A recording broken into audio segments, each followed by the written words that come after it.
खास्ने कि झन् काटेर म टुक्रा बनाएन भने त कहाँ जान्छस् त कहाँ जाँदैछस् काट्नलाई कोल जन्माया मेरो इजवाले जन्माया मलाई तम काट्ने वाला तम हो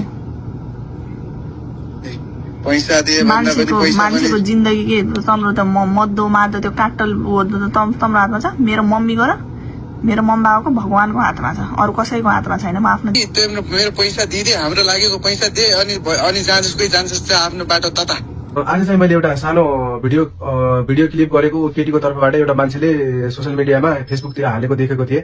त्यसको रियालिटी के हो भनेपछि त्यतिखेर चाहिँ त्यो भिडियो चाहिँ 14-15 मिनटको छ के 14-15 मिनटको भिडियोमा उसले चाहिँ काटेर हालिरहेछ जम्मा थोरै मैले जुन ठाउँमा गाली गरेको छु त्यति मात्र हालेको छ उसले चाहिँ देखाउन खोजेको कि यो केटाले केटीलाई गाली गरे जस्तो गरेर। तर त्यो गाली गर्नुको कारण भनेको के हो त्यतिखेर म कति लेभल फ्रस्ट्रेसन लेभल मेरो हाई थियो भन्ने कुरा त्यो मलाई मात्र थाहा छ। म कुन अवस्थामा थिएँ त्यो मान्छेले जुनले त्यो क्लिप हालेको छ नि त्यसको बुढीले त्यसको ठाउँमा त्यसरी त्यो अरूसँग लागेर अर्को घरबार भत्काएर अर्को आमा बाउलाई यसरी रुवाएर गरे भए त्यो मान्छेले चाहिँ के गर्थ्यो होला जबकि ऊ मान्छेले यति इग्नोर गरिरहेको थियो मलाई यति इग्नोर कुरै सुनिरहेको थिएन। अनि त्यसपछि मैले गाली गर्नमा बाध्य भएँ। त्यतिखेर यति फ्रस्ट्रेसन लेभल हाई थियो कि जबकि म आँखा नै देख्दैन थिएँ कि त्यतिखेर यति फ्रस्ट्रेसन लेभल नजिक भए त खै अब के नजिक भए त के हुन्थ्यो त्यो कुरा म बयान पनि गर्न सक्दैन है 2-4 झाप त लगाइ पनि हाल्थ्यो होला हैन।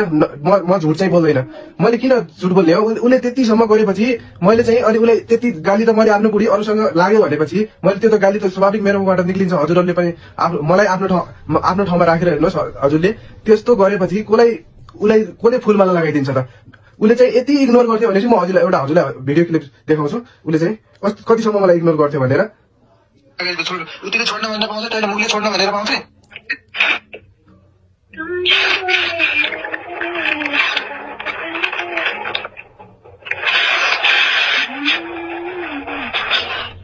म अर्को क्लिप पनि हजुरलाई सुनाउँछु उसले भनेको कुरा सबै सुनाउँछु। म यसमा अर्को क्लिप पनि छ मसँग।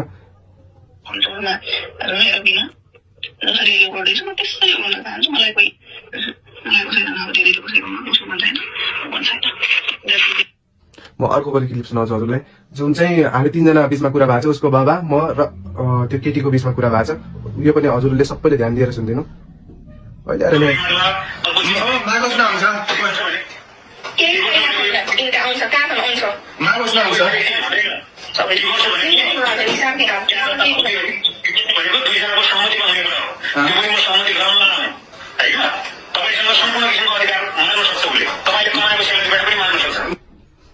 यो भनेर आज मसँग अर्को क्लिप पनि छ।